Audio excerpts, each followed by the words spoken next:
So here you go, guys. I'm gonna change my differential and axles from some that I picked up at the junkyard, lower mileage.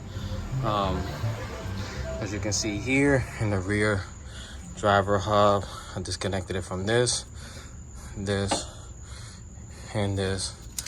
Took this ABS sensor off the upper control arms, and then got the axle out. I'm gonna do the same thing to the other side, and well, yeah, I'm gonna drain the differential right now.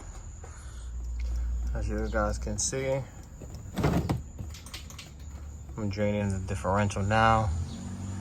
I'm gonna work on getting the half shaft bolts out. I'm gonna take the driver's side axle out now and then continue from there.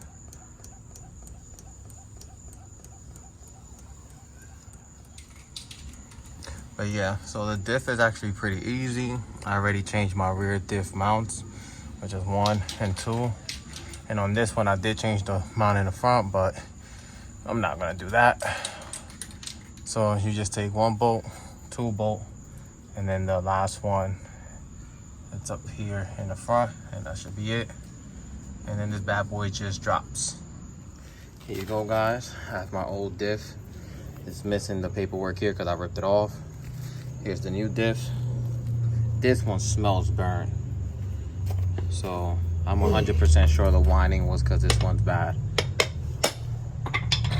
As you can see, not bad. I did I would say about 45 minutes to an hour to get the diff out. The hard part is getting the drive shaft bolts out. My dad's trying to see if we can save the axle ring since we can't find that nowhere. AutoZone doesn't even have it, or the dealer.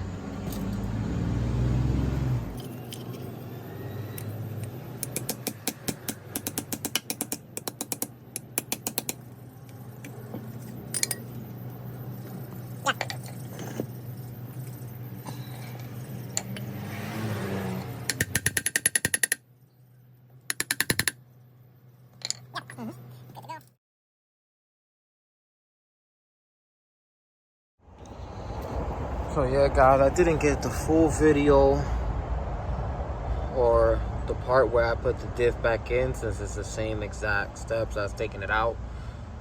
With the help of another person, you don't need to like drop down the mufflers or anything. You can actually wiggle the diff down and back up. But yeah, guys, update is this diff fixed my whining noise that I have between 40 miles per hour and 60. And the clank, like the hard clicking noise when I was shifting to reverse or drive, it was definitely my driver's side rear axle. But I did swap both out. I'm going back to the junkyard as I was now, I got a little curious and I checked my front axles. My front axles definitely have play.